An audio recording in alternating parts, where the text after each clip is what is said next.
Let's open our Bible in Nehemiah chapter 8, verse 2 to 9. Nehemiah chapter 8, verse 2 to 9. Nehemiah chapter 8, verses 2 hanggang verse 9. Okay, sa hulihan po, Nehemias, kabanatang 8, mga talatang 2 hanggang talatang 9. Okay, babasahin ko na lamang po at pakisundan niyo na lang ng inyong paningin. Ganito po ang ating matutunghayan. And Ezra the priest brought the law before the congregation, both of men and women.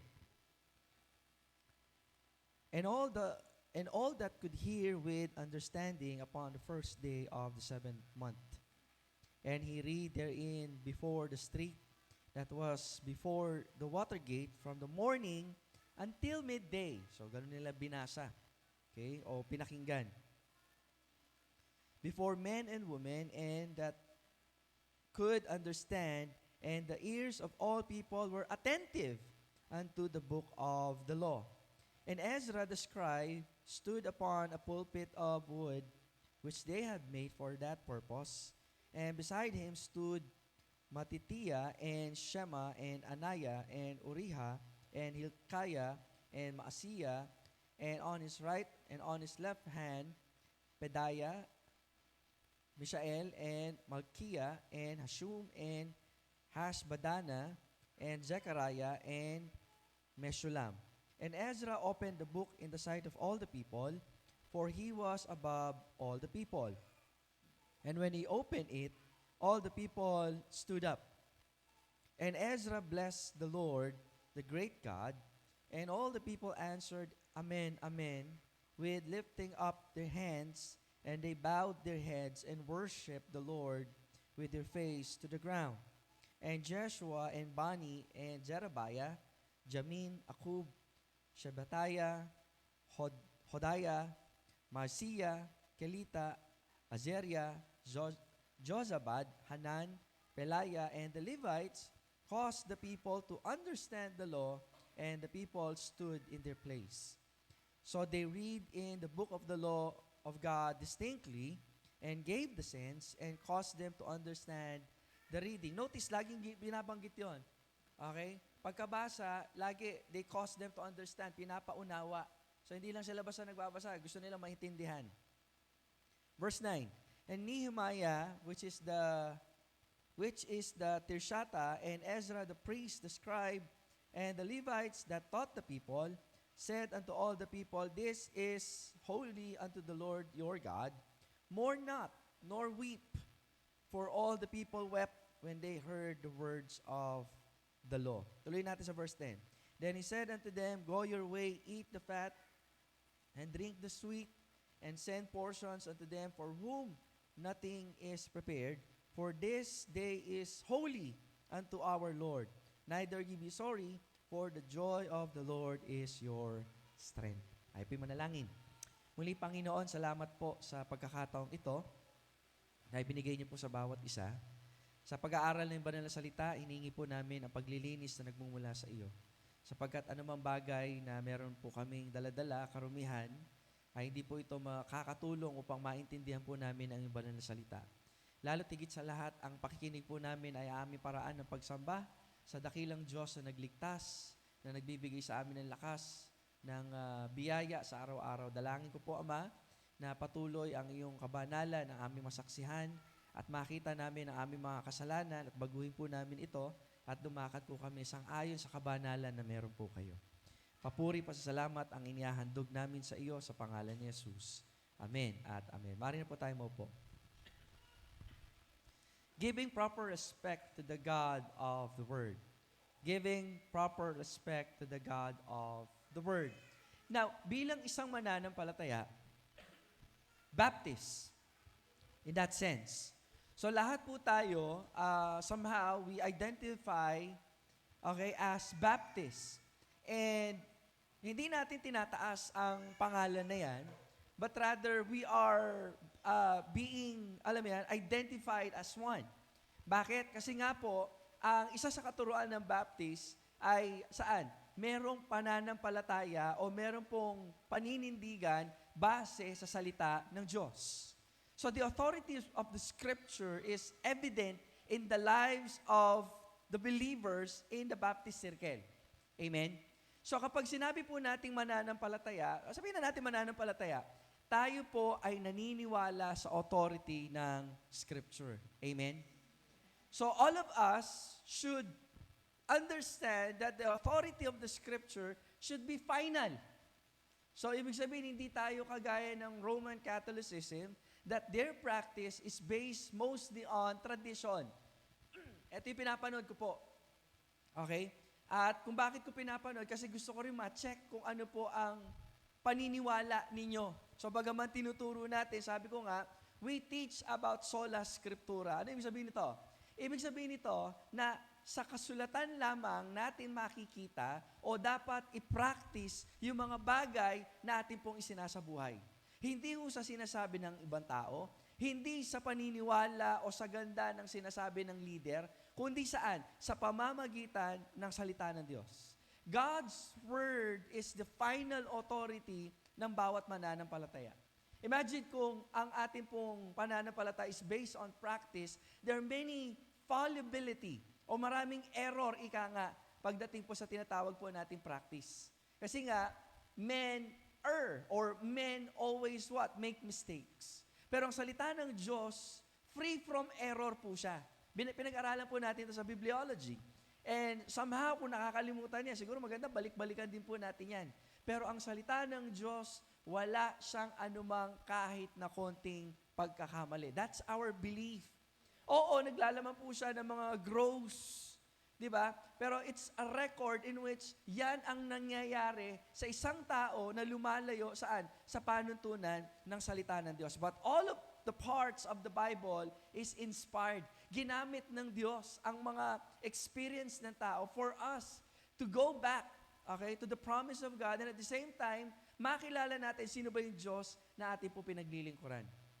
Now, dito po sa ating pong pag-aaralan, mga kapatid, papaanong nakalimutan ng bansang Israel ang kautusan ng Diyos? Remember, kasi laging nababanggit siya kung mapapansin po ninyo, specifically in verse 2. Okay? Sabi dyan ni Ezra, the priest brought, ano sabi dyan? The law. Okay? When we speak about the law of God, the word of God, lagi synonymous po siya. Why? Kasi nga po, ito po ay panuntunan ng Diyos. Amen po ba? Lagi yan. Even in the book of Joshua, tama? Joshua chapter 1 verse 8. Ano sabi po doon? Tingnan po natin. Joshua chapter 1 verse 8 and verse 9. Makita niyo po dyan. Okay? And this book of the law shall not depart out of thy mouth. Tama? Asa na? But thou shalt meditate therein. Ang sabi doon, day and night. Okay? Panuntunan ito na dapat sundin ng mga sumusunod, kanino? Sa Diyos. Ayun o, this book of the law shall not depart out of thy mouth. Okay? But thou shalt meditate therein day and night. Sinabi ko na po ito, kasi sabi dyan, shall not depart out of thy mouth. Why? It is the practice of Israelites, especially the young children, or the children, na i-memorize po nila. Okay? Ibig sabihin, alam mo yan, sasaysayin nila sa bibig. Pero ang sabi kasi dyan, but thou shalt meditate therein day and night. Hindi mo lang basta i-blurt out that this is the word of God. You must understand it. Lagi yon. Imposible na alam nyo ang salita ng Panginoon pero hindi nyo siya naiintindihan. Ano kasunod doon? Imposible na naiintindihan nyo siya pero hindi nyo siya isinasa buhay. Imposible na naisasabuhay nyo siya na hindi kayo pinagpapala ng Diyos. Nagigets ninyo? Malabong mangyari na alam mo kayong salita na hindi mo naiintindihan. Kaya kapag nagdi-devotion po tayo or nakikinig kayo ng preaching o nakikinig kayo sa radyo ng preaching and you don't understand and you make it not a practice to understand it, then we fail. Okay? We are not giving proper respect to the Word of God. Tuloy nga natin. Sa English nga. English. Huwag palit-palitin. Okay? Meditate therein, ang sabi dyan, day and night. Ang tagal ng sinabi to, palagay nyo, is it applicable today? Yes. And it's a big yes. Lalo na ngayon, ang dami ng distraction. Dati-dati nagdi-devotion tayo, morning and evening, tama? So dahil bumabalik na tayo sa norm, di ba, naging morning, pero at least mas pinili natin yung umaga kasi mas magandang i-offer natin sa Panginoon first ang lahat ng bagay kaysa ano yung gawin natin sa buong maghapon na hindi natin siya inuuna. Tama? Tuloy po natin. That thou mayest observe to do. Notice that. So kanina, alam mo yan, kinakailangang malaman mo siya, basahin mo siya, o marinig mo siya to the point na minememorize mo siya, pero hindi nagtatapos doon. Ang sabi doon, you should meditate it. Pero hindi na nagtatapos sa meditation lang. Kasi kahit na anong ganda ng meditation mo, kung walang application, baliwala. Kasi nang sabi dyan, no? Okay? That thou mayest observe. Ang sabi dyan, to do. Okay? According to all that is written therein, for then, ang sabi dyan, thou shalt make thy way prosperous, and then thou shalt have what? Good success. Proven na po yan over and over again. Okay? When you know God's Word, alam mo kung saan ka lalakad. Amen? Ganito ang nangyari. Maraming taon ang lumipas mula dyan, mula kay Moses. Anong ginawa nila? They ignored.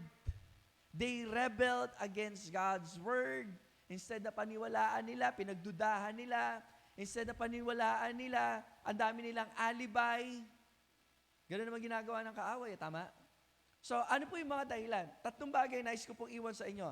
To give proper respect to the God of the Word. Number one, when we talk about God's Word, you should always commemorate it. Okay? It is equivalent to the word remember. To the word reminisce. Pero gamitin natin yung word na commemorate or commemoration para maging alliterated, para matandaan. When we talk about commemoration, that is going back, remembering, okay, in giving respect. That's the word.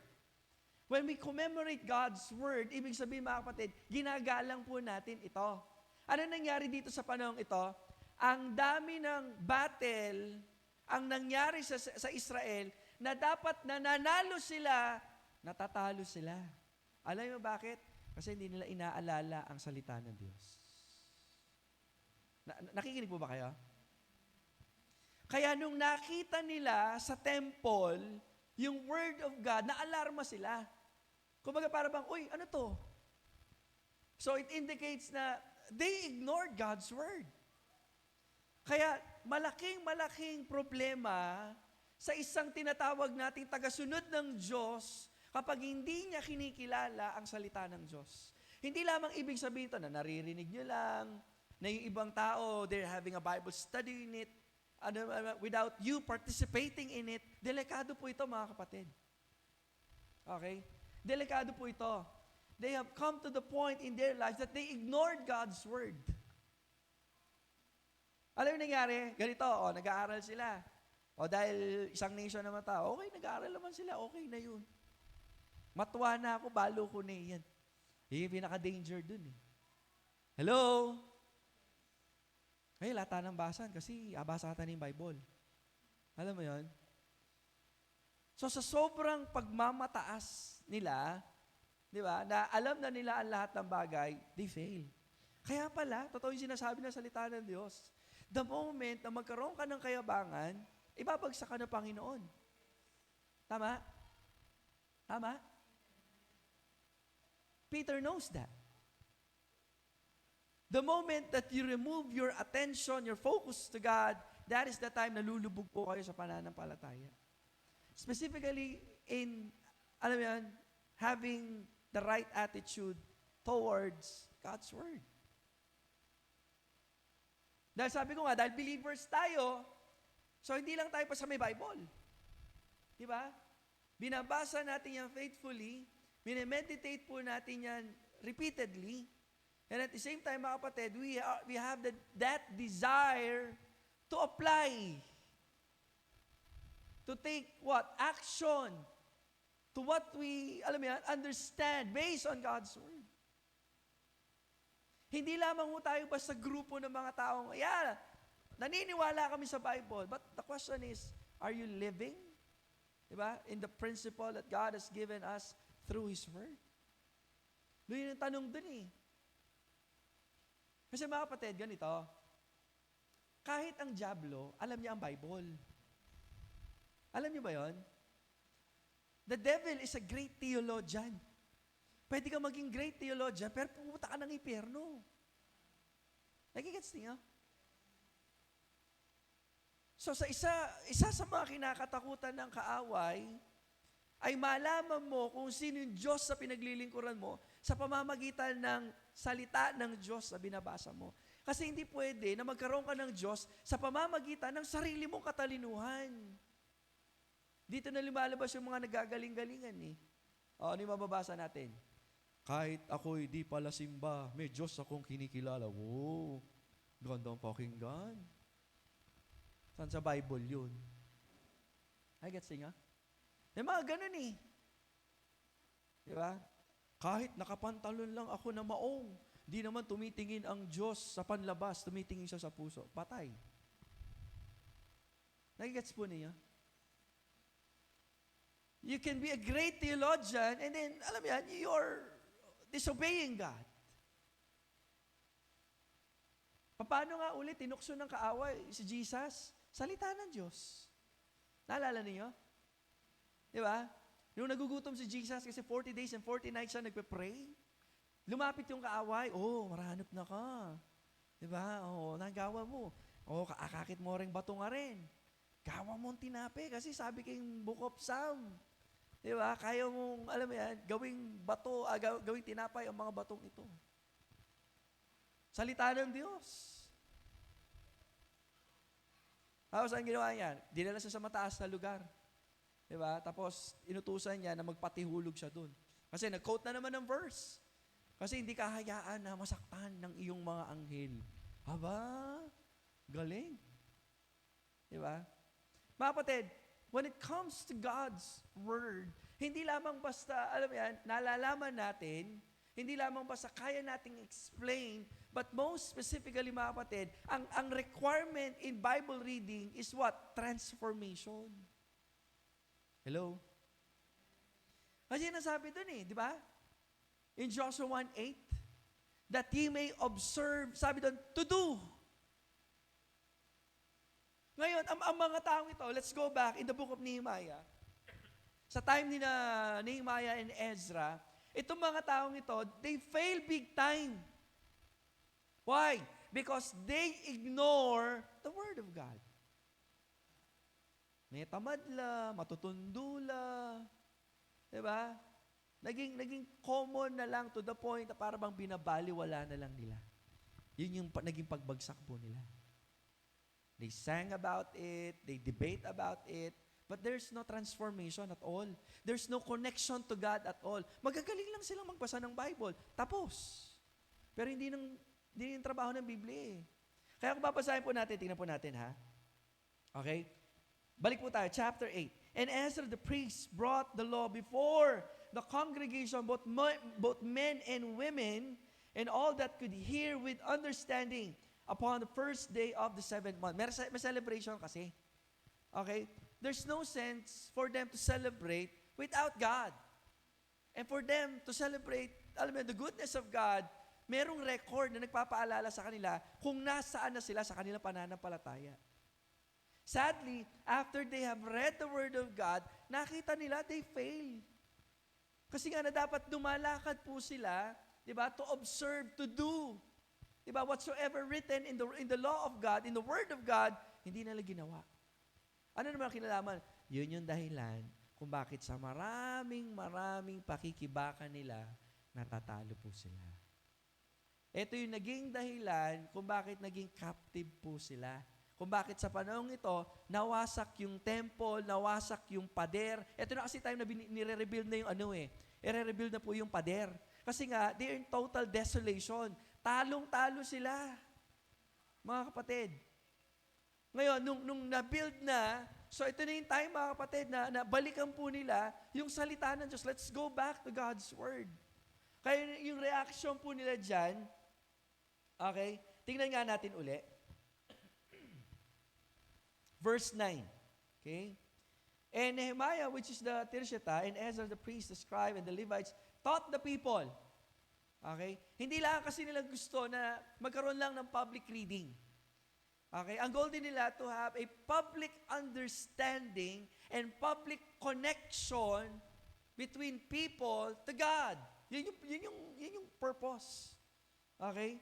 And then sabi dyan, this day is holy unto the Lord your God. Kasi nakakalimutan nila eh. Pati yung araw, they don't regard even the day. Kaya pag malayo ka sa Panginoon, di ba, hindi mo ay prayer meeting pala, ay Sunday pala, ay devotion, hindi mo naisip yun. Bakit? Hindi mo alam ang salita ng Diyos eh. Malayo ka. Tuloy po natin. More not, sabi dyan, nor weep. Why? Ba't sila, huwag kayong magsitaghoy, ni magsisiiyak man, ang sabi dyan. Bakit? Kasi nung nabasa nila at naintindihan nila ang salita ng Diyos, that's the proper response. Makasalanan ka. At kinakailangan may baguhin ka. Pero in this part kasi ginawa nila, yung initial reaction, nakita nila yung sabit nila eh. Di ba? Kasi kung babalikan natin mula umpisa, ano nga uli panuntunan ng Diyos? Okay, Israel, ha? Pagpapalay ko kayo. Okay? Gagabayan ko kayo. Paprotection ako kayo. Bibigyan ko kayo ng provision. Pero, magiging tapat kayo sa akin. Huwag kayong magkakaroon ng ibang Diyos. As they go back, they wept. Hinahan nila rin pengari tamot, may kanyan la. Diba? Tapos sunod doon, ay, kaya betaki ni. So they wept. Yun yung initial reaction nila dyan. Sapagkat ang buong bayan ay umiiyak nang kanilang marinig ang mga salita ng kautusan. Ang mga salita ng Diyos. They fail big time. Kapatid, ang ganda nito kasi nga inalala nila yung salita ng Panginoon. So for us believers, para mabigyan natin ng proper respect ang salita niya, ang dapat gawin, balik-balikan po natin, alalahanin po natin. Ang dami kayo panutunan ng Diyos. Kapag nag-aaral ng salita ng Diyos, ang laging tanong, Lord, ano po ba yung gusto niyong baguhin ko sa araw na ito? Start ka sa basic. Sa utak. Ano mga utak natin minsan na hindi tama? Pag-iisip ng masama sa kapwa. Alalahanin, galit, inggit. Mga bagay na naisip po natin na hindi ka lugod-lugod sa Diyos. Lord, as I read your word today, ano po yung dapat kong baguhin? Ano dapat action? Diba? Ano pa? Sa sinasabi natin. Sa mga ginagawa natin. There's a lot of things that we need to change every time we apply God's word in our daily life. Kasi yung Bible, mga kapatid eh. Kasi hindi ka matatawag na mananampalataya sa Panginoon, kay Kristo Jesus, kung hindi po natin inaalala ang kanyang salita. Kaya nga pagdating din po sa pagkakatipon, ganun din, may palakasan. Bakit? Dahil sa pamamagitan ng salita ng Diyos, nagkakaroon po tayo ng tinatawag po nating healing. Nagkakaroon po tayo ng nourishment. Nagkakaroon po tayo ng hurting. Pasal, ano yung hurting? Sinasaktan tayo. Kapag may hindi tama sa puso mo, sa buhay mo, sinasaktan tayo ng salita ng Diyos. Parang sugat. Diba? Ang salita ng Diyos, gamot, parang alcohol, mga naunang panahon. Diba? Yung mga may edad ng konti. Diba? Ang sakit nun, yung sugat, tapos bubusan ng alcohol, talagang sigaw mo nun, ay, hanggang langit o hanggang saan mapunta. Pero sa kabila ng lahat ng bagay na yan, nagkakaroon ng paglilinis, nagkakaroon ng kagalingan. Ganun din ang salita ng Diyos. You want to give proper respect to the God of the Word? Always commemorate. Always, alam mo yan, remember. Always, lagi, balikan mo lagi ang salita ng Panginoon. Pangalawa, in giving proper respect to the God of the Word, we need to concentrate. Kanina, commemorate. Now, let us concentrate. One of the biggest battle that we have today is distraction. So, kinakailangan labanan natin ang habit. And that is the habit of reading God's Word with understanding and at the same time, with full protection. Ingatan natin yung sarili po natin. Kasi nga, gagawa ang kaaway eh. Alam niya na kapag naintindihan mo ang salita ng Diyos, magdudulot to ng pagbabago. Ang salita ng Diyos hindi para ihataw sa iba, ha? Ano yung sabihin no? Kasi minsan ginagamit natin salita ng Diyos pag mangungutang or pangonsensya. Hindi ganun ang purpose ng Bible. The purpose of the Bible, mga kapatid, is, alam mo yan, the Holy Spirit speaks through it. Amen? Ang salita ng Diyos ay nangungusap sa pamamagitan ng banal na Espiritu. Kasi may Espiritu tayo, tama? Lahat ng anak ng Diyos may Espiritu, amen? Dahil tayo na born again, sabi ng John chapter 3, verse 3. Amen? So the Spirit of God, nagugutom yan. At ang tanging pagkain ng spiritual na tao ay ang salita ng Diyos. Amen? Concentration is important. Concentration, especially nowadays, na puno-puno na ng distraction. Ang entertainment pa naman sa panahon po natin ngayon, mabentang mabenta. Alam niyo bakit? Kasi maraming tao ngayon problemado. Ang daming tao ngayon, daming iniisip. Para hindi na mag-isip, ano gagawa? Gagawin manhid ang utak nila sa pamamagitan ng entertainment. Kaya hindi nakapagtataka, sabi ko nga po lagi ito, na pagdating ng mas marami pang pagsubok, lagi tayong bagsak at lagi tayong mahina spiritual. Kasi nga, ang pagsubok, nagbibigay yun ng kalakasan sa atin. Tama? Yun yung paalala ng salita ng Diyos eh. Kaya nga pala sabi ni James, count it all joy when you fall into diverse temptation because that is the opportunity for you to grow and for you to apply God's Word. Naging tamad ka mag-isip. Pagod ka nang mag-isip. Pagal na ako. Ano gagawin mo? Number 1 na tool ng kaaway, entertainment. Diba? Ano kayang gagawin ng 8 Bulaga? Nagsampa ang tape. Tipong ganun. Kung hindi kayo mga maka-TV, di ba? Marami kasing distraction talaga ngayon. Hindi ko na isa-isa dahil alam niyo naman din ng lahat. So again, the mark of a true believer in Christ is giving respect to God's Word. If we don't give the proper respect to God's Word, shame on us in calling ourselves believer. Kung tinatawag mo sarili mo, Kristiyano, pero hindi ka nagbibigay ng paggalang, paano ka tayo magbibigay ng paggalang? Sabi na ng point number 2, concentration. Itong mga taong ito, nung binasa yung salita ng Diyos, tingnan nga natin. Verse 3 ng chapter 8. And he read therein before the street that was the water gate from morning, ang sabi dyan, until midday. Pambihirang yan. Minsan nagagalit tayo. Yung kakaba na naman, tatadwa yung chapter yung babasa tamo. Diba? Amen? Hindi mo na namamala, pag Facebook, 3 hours na, inip na inip, bitin na bitin ka pa rin. Nagigets yung ginagawa ng kaaway. Nagigets yung kung paano yung minumold ang ating kaisipan sa mga bagay na makadiyos, na yung mga bagay na makadiyos, nagiging boring, nagiging, alam yan, something na para bang nagpapahirap sa iyo, whereas alam naman natin lahat at dapat naman talagang alam natin na ang salita ng Diyos ay nakapagbibigay ng kalakasan, nourishment, healing, guidance, direction. Tapos ang gagawin ng kaaway, hindi nakapahaw. Diba? Mamasa na ka man eh. Pero puta na mo. Diba? Ganun ang kaaway. Concentration. Pangatlo, hindi tayo magwawakas. In giving respect to God's Word, hindi lamang to commemorate. Malagyan na, commemorate. Pangalawa, concentrate. Lagi, huwag nyo tatanggalin. Pangatlo, celebrate or celebration. Commemoration, concentration, and celebration. Paano i-celebrate ang Word of God? Tuwing January lang ba? Tuwing Bible month or Bible week or Bible day? Paano i-celebrate ang salita ng Diyos sa pagkakaroon ng physical Bible? Maybe that's the one, pero wala din kwenta kung may physical Bible, sabi ko nga, kung hindi nyo rin naman binabasa.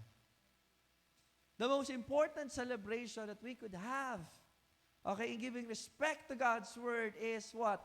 Life change. Tingnan nga natin. Tingnan natin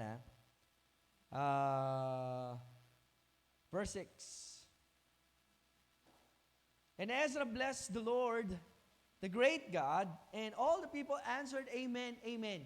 Okay? Kasi naintindihan nila eh. And lifting up their hands, and they bowed their heads and worshiped the Lord with their faces on the ground. Mga kapatid, you have to understand kung ano po itong physical action na ito. The fact na sila ay luluhod, magbabow down, and then yung mukha nila nasa halos sa lupa na, for them, that is an act of worship. That is their tradition. Okay? Tayo mga Pilipino, wala tayong ganung tradisyon. Okay? Mga mostly gumagawa ito, mga Easterner, kagaya ng mga Muslim, di ba? Pero sa atin kasi, when it comes in giving proper worship to God, lagi it's associate po lagi sa mga bagay na kaya nating ibigay. Halimbawa, nung mga naunang Pilipino, di ba? When they worship the Anitos, lagi merong pagbububo ng dugo, tama? Makamatay lang manok. Alala niyo yun? At ilang puro asok, maseremonya ang Pilipino eh. That's a proper way of worship. Ano yung sabihin ng pastor? Magpapatay tayo ng manok? Hindi po. Kundi ang gusto ng Diyos, ano sabi nga ng Romans chapter 12, verse 1 and verse 2?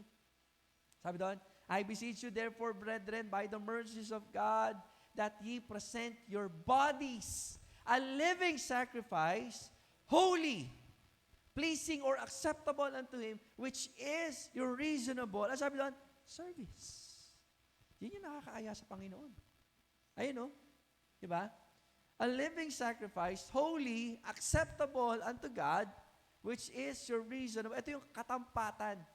Okay? Ito yung equivalent dapat ng ating pagsamba. Ano ba yung ginawa ng Israel? Tuloy po natin, ha? Okay? Verse 8. So they read in the book of the law of God distinctly, okay, and gave the sense. Mahalaga ito, mga kapatid.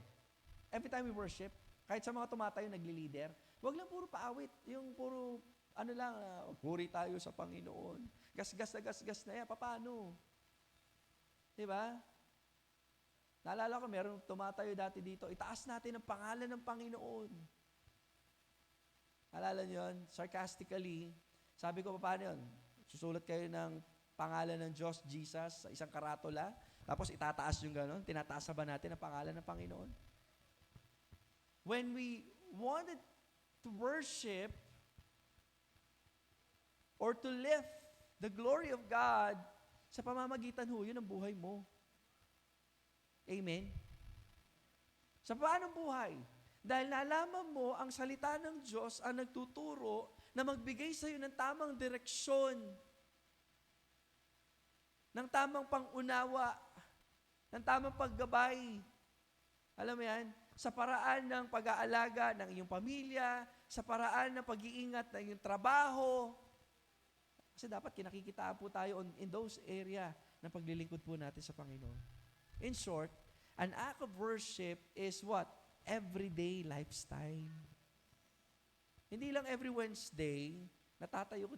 Wag niyo limitahan ang paglilingkod sa Diyos sa pagtayo lang dito ng di ba, ng Wednesday o ng Sunday. Hindi sa ganun, mga kapatid.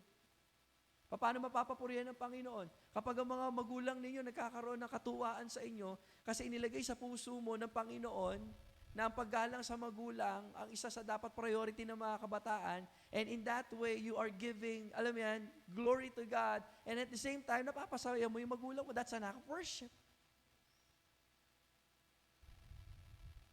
Sometimes, we miss the point. Sometimes, ang hilig lang natin sa seremonya.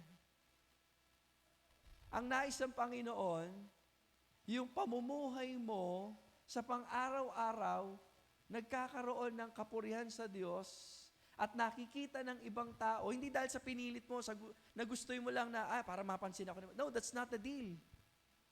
Kundi ang paglilingkod mo sa Diyos lang. Kaya pagtatrabaho mo, hindi lang basta best. Di ba? Yung pinakamataas sa paglilingkod. Kaya paulit-ulit ko sinasabi, I love Joseph the dreamer in this portion. Kasi nga, sabi ko nga, ang goal niya is to be close to God. Nahit niya ba yung purpose? Yes. Di ba? And the Lord was with Joseph. And he is a prosperous man. Kaya kahit anong level siya, nasa kahirapan man, nasa kasakitan man, binetray man siya, naging malapit siya sa Panginoon. And the Bible says, and he is a prosperous man. Malapit siya sa Diyos eh. Although wala pang word of God noon, isa lang goal niya eh. Alam niyo, mapalapit sa Diyos. Diba? Mapalapit sa Diyos and naranasan niya ang pagpapala ng Panginoon. How to celebrate that? Tingnan natin. Verse 10. Kasi nga, umiiyak na sila eh. Diba? Nakukonsensya na. Pero ayaw lang ng Diyos na ganun lang. Kasi pwedeng magsisi ka lang na, ganito ako. Tapos na, wala na. Nagigets niyo? Maraming ganun eh. Parang yung sumasama ng camp, yung mga nagpo-forward, maglilingkod na ako kay Lord. Pag-uwi mo ng bahay, demonyo ka pa rin. Pero umiyak ka. Kasi naiintindihan mo eh. Pero walang pagbabago. Ang pagbabago kasi hindi naman pinipili talaga yan. Di ba? Hindi yan sapilitan to the point na para bang kaya mo gagawin just to please other people. No. Ang concentration nagi na kay Lord. So nagre-remind ka, dapat pala baguhin ko yung gagawin ko kasi mahal kong Panginoon at this time around, aayusin ko na. Tuloy natin, nabibitin tayo eh. Verse 10. Then he said unto them, go your way, eat the fat, and drink the sweet. And send portions unto them for whom nothing is prepared. For this day is holy unto the Lord. Neither be ye sorry, for the joy of the Lord is your strength. Ano yung sabihin nito? Because they understand the Word of God, okay, nakita nila yung difference, okay, ng mga taong sumusunod sa Panginoon at hindi sumusunod sa Panginoon. Kasi nga, binasa yung Word of God eh. Okay, ngayon ang commandment ng mga leaders sa church, isa buhay ninyo. Huwag nyo lang daanin sa iyak. Let's make it a celebration that you understand God's word and you vow to change for a life change. Kasi hindi sapat lang na nagkaroon ka lang ng emotional, alam mo yan, experience. God wants something in you na nakapagbibigay ng papuri sa Kanya. So, paano natin bibigyan ng paggalang sa salita? You celebrate it. How? Life change, binagong buhay. Kaya itong mga taong ito, tuloy po natin, ha? Okay? Sabi kasi dyan, for the joy of the Lord is your strength. Pasal masama ba yung emotional experience? Hindi naman. Kaso napuputol lagi dun eh. Nagigets po ninyo? Wala akong problema doon. Kung yun ang nararamdaman mo, binigyan tayo ng Diyos ng emosyon, but it doesn't stop there. Dapat nagtutuloy. Okay? So the Levites stilled all the people saying, hold your peace. Talagang, nagiyakan siguro sila. Alam mo yan? For the day is holy, meaning ng holy, it means what? Sagrado. Okay? Ibahin niyo itong araw na to. It's not about you, it's about God. Tuloy. Neither be ye grieved, and all the people went their way. Okay, sinunod. To eat, to drink, and to send portions, and to make great mirth, because they had understood the words that were declared unto them. Notice that. Yung response nila lagi is what? Based on the intellectual understanding that they have understood God's word. Kaya nga yung faculties ng tao, di ba, the intellect, the emotions, and the will, dapat kumpleto. Lagi nagtatapos siya sa will. Ano ba yung gagawin mo? Di ba? Naalala nyo yung si Jesus at si Zaccheo? Bakit po siya pinatawad ng Panginoon? Kasi nakita ng Panginoon yung will ng taong ito, si Zacchaeus. Talagang magbabago siya. Ang nakikita lang kasi doon, alam mo yun, ibabalik niya daw sa mga mahirap at kung may kulang pa, dadagdagan niya, isusoli niya ng makailang beses. Naalala yung istorya? Sometimes ini-equate yun na bakit ito naligtas sa gawa. Hindi po. Naligtas siya dahil saan? Sa pamamagitan ng ginawa ni Kristo. Okay, nakita niyo yung kalooban na nagkaroon ng desire to change because of Christ. Si Kristo lang naman nakakita nun tayo hindi natin nakikita yan. Tama? So, intellect, emotions, and will. The three faculties of men. Okay, makita po natin dyan. Tuloy. And on the second day, we're gathered together, and the chief of the fathers of all the people, sabi ng verse 30, the priests and the Levites, and the essence of the scribe, even to understand the words of the, again, that's the desire. Ano nga ba ibig sabihin nito? Ano nga ba kinalaman nito sa buhay ko bilang isang tao? Kasi nangyayari during that time, nagbabasa ng Bible, pero they were severed from the truth. Walang connection. Kapag hindi na tinatanong, anong kinalaman nito sa buhay? Walang ganon. Basta wala lang, nakinig ka lang ng mensahe, then that's it, uwi ka ng bahay. Walang nangyari, alam mo yun? Tuloy pa rin. Sa Facebook, sa TikTok, etc. Walang pagbabago. Pero gusto natin bigyan ng paggalang ang salita ng Diyos dahil mananampalataya ka. Let us celebrate that. How? Life change.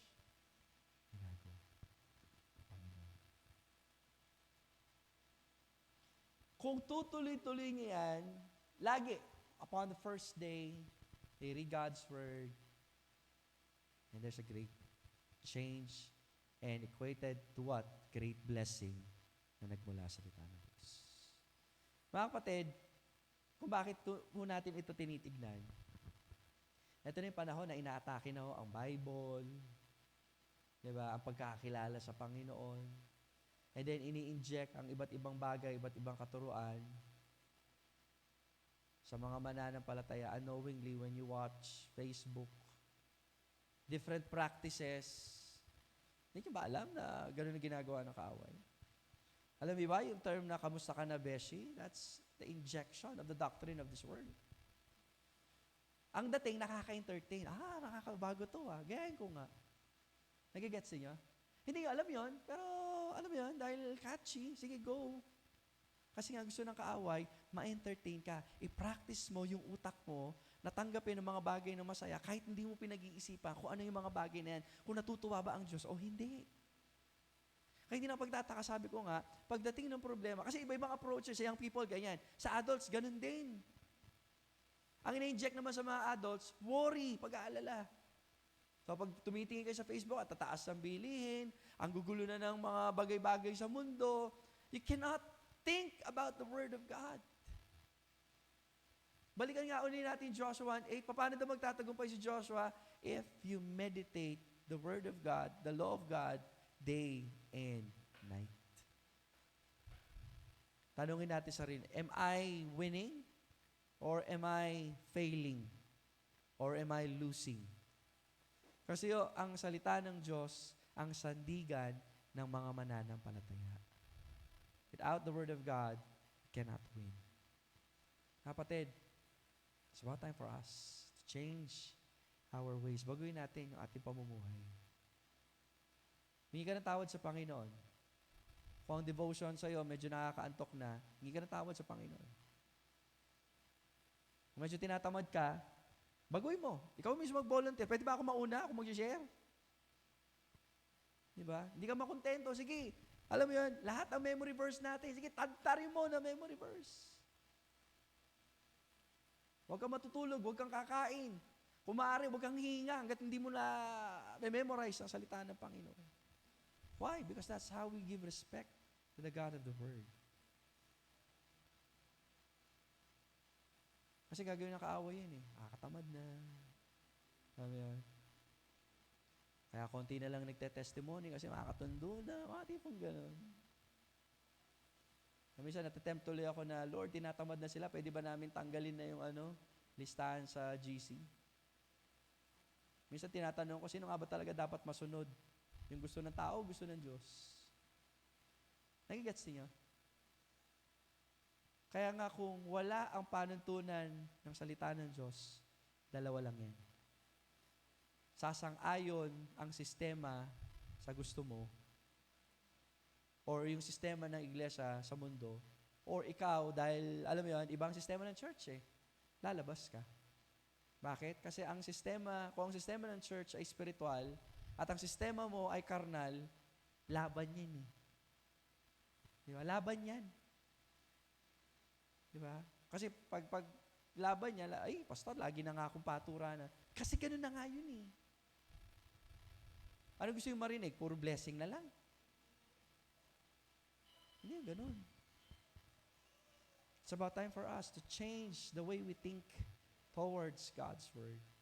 Dahil again, ang iglesyang ito, ang sandigan, ay ang salita ng Diyos. The final authority is in the Word of God. Kaya nga, ingat na ingat po ako every time I stand here in the pulpit to preach God's Word. Kasi malaking pananagutan. May blessing. Natandaan nyo, kasi nga, there's a crown of glory sa mga nangangaral ng salita ng Diyos. But there's also a great responsibility on the part ng mga pastor kapag sila ay nangaral ng hindi sang-ayon sa salita ng Diyos. Kapatid, what's your part? Your part is, alam mo yan, to live God's will in your life. And to know God's will is by knowing God's Word. Kapatid, paano na natin may sasabuhay o may apply ang salita ng Diyos kung hindi yan nasusunod sa buhay naman natin palataya? Pwede po ba nating isuko, humingi ng kalakasan at katalinuhan sa Panginoon, na kapag inaatake tayo ng kaaway patungkol sa katamaran, di ba, mga bagong sistema ng mundo, ay hindi po natin yan i-focus, hindi yan ang dapat i-concentrate natin, kundi babalik po tayo sa salita ng Diyos. Kung tatanungin ko kayo, paano yung malalaman kung ang pinapangaral ng pastor ay tama or totoo? You know, the Berean church, hindi sila basta-basta. Kasi right after po nilang makinig ng salita ng Diyos, they double check. Yung nga bang sinabi nung nangaral, tugma ayon sa salita ng Diyos. Because if not, nako, delikado po yan. And I encourage you, believers in Christ, concentrate on God's Word. Because in Joshua 1:8, again, the success of every followers of God is by meditating, applying, or doing God's Word in their lives. Anong sabi ni James? Kinakailangan nating isabuhin salita ng Diyos. Tama? Tignan natin. Dito tayo magwawakas. Buksan po natin ang ating mga Biblia in James. James chapter 2.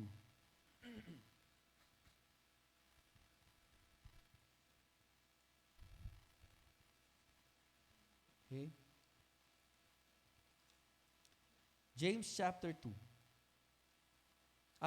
James chapter 1 verse 22. 22 and 23.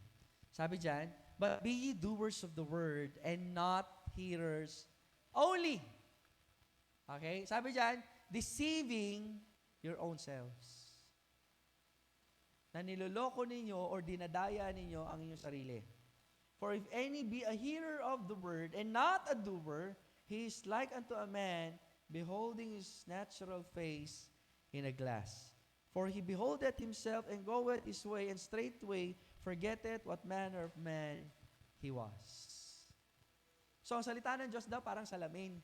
Pag tumingin ka sa salamin, makita mo yung sarili mo. Pag nakita mo yung sarili mo, alam mo kung ano yung problema, ano yung babaguhin.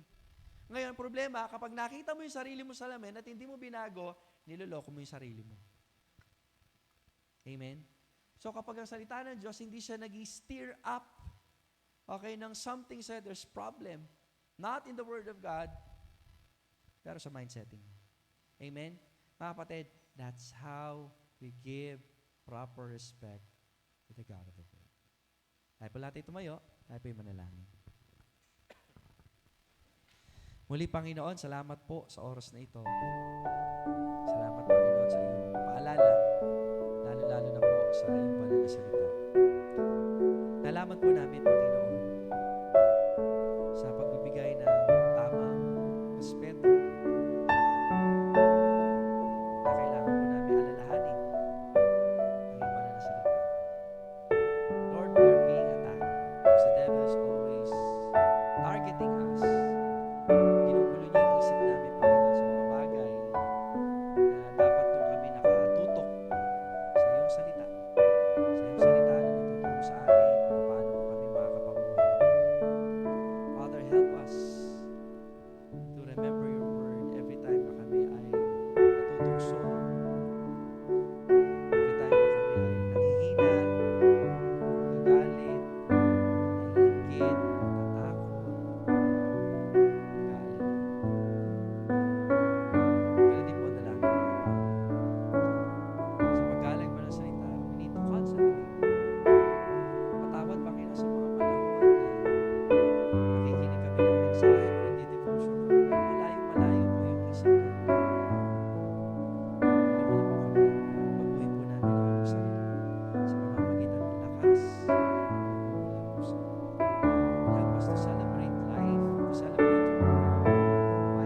sabi niya.